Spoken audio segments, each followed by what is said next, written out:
I'm going to talk tonight, so I'm not going to talk too long today, this afternoon, but I do want to make a couple of points. You know what's happening to the economy. We got 11 million people that are out of work. We got people, almost a 10% unemployment rate, almost a 18%, 17.5% underemployment rate. We need to do three things: create jobs, jobs, and more jobs. And it's us, the labor movement, that's going to make those jobs, jobs, and jobs, good jobs, right?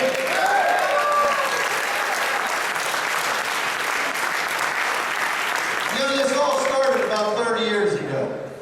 Because the 30 years after World War II, everybody was doing real well. Productivity was going up, wages were going up, and the interesting thing about that period of time is the people at the bottom end of the spectrum, the bottom two quartiles, their jobs, their income was going up faster than the people at the top, and so the wage gap was closing.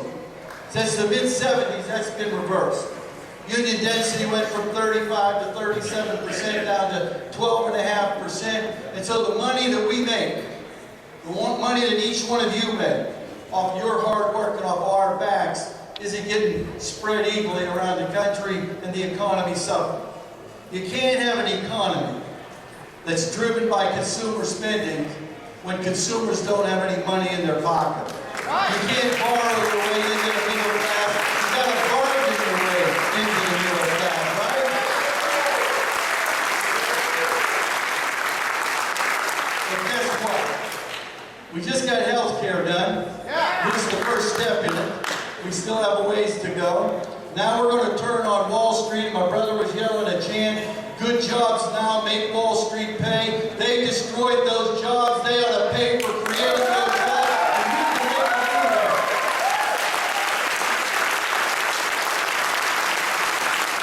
And then guess what's right in the wake of that? When we get Wall Street under tow a little bit again, the Employee Free Choice Act is going to come out.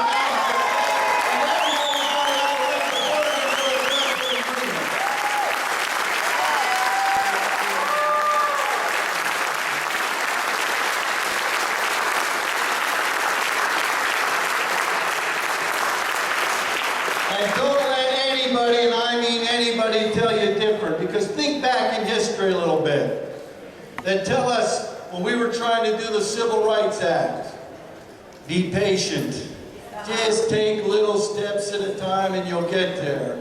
Well, we've been working on it for over 100 years, right? And we still didn't have anything until we pushed the fact. Until we joined with the Civil Rights Movement and got things changed. And then came the Voter Rights Act. And they said, be patient. Don't try to go too fast. Just go slow.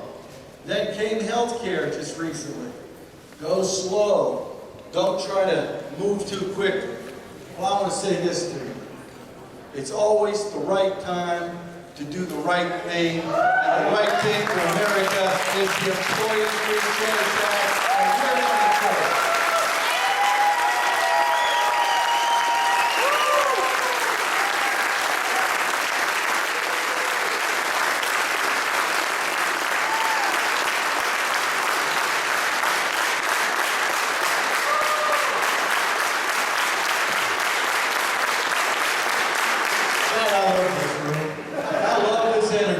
Can I bottle you and take you back into Washington, D.C.?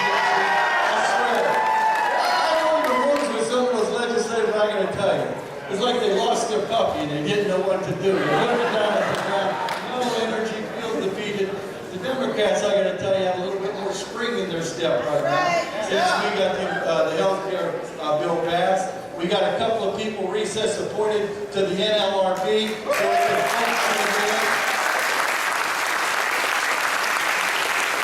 Going after Wall Street, and by the way, they're spending millions and millions of dollars to stop that from happening. And on 27th of April, we're going to have a little get-together out here at noon for Wells Fargo and let them know that we hadn't forgotten about them, and they're not out of the scope, and they are going to pay to create those jobs. And then on the 29th, we're going to Wall Street. We figure to have 10 or 12 or maybe 15,000 of our close friends on Wall Street saying to Wall Street, enough of your crap. We're not your ATM machine. You destroy them. You pay for getting them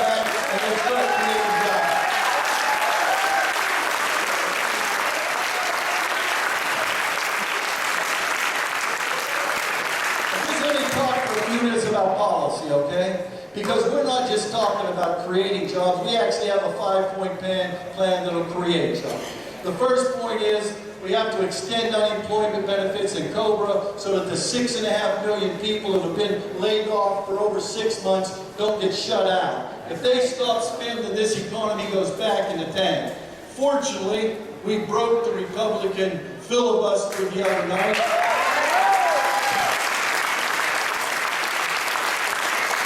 Filibuster number 911, I might add. And we got that extension. The second thing we've been talking about is infrastructure. Building infrastructure, roads, bridges, schools. We have a $2.2 trillion infrastructure deficit in this country, and we can correct that and put millions of workers back to work, building this country back up and making it the pride of the global system once again. We can do that.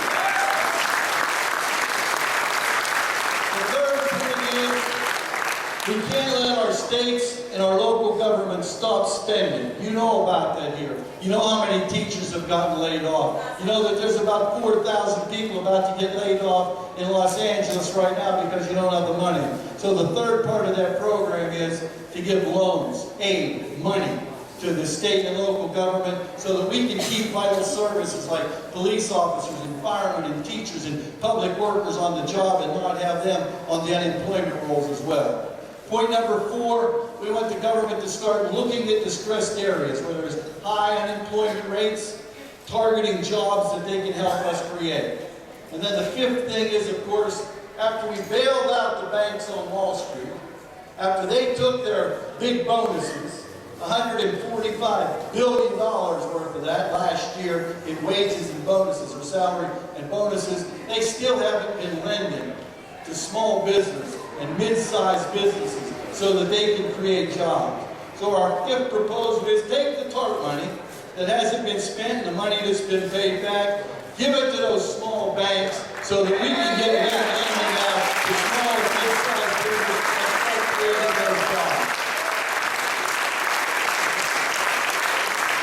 And this is one of the points I want to leave you with, so you remember this. There's going to be a tendency for this government to start to pull back as soon as they start to see some green shoots around the side. And by that I mean, well, the stock market went back up, and you're starting to see GDP maybe go up a little bit, but no jobs created. They'll want to pull back. We can't allow them to stop with stimulus packages until 11 million people have their jobs. There's no recovery without jobs, and there won't be a recovery until all of us are working again and producing jobs.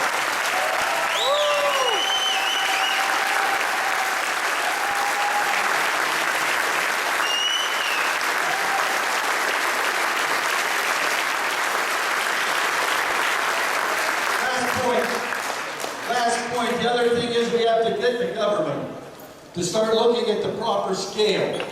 They can't be doing a $15 billion stimulus package. That's like having a dot Band-Aid put on an amputated arm and think you solved the problem, right?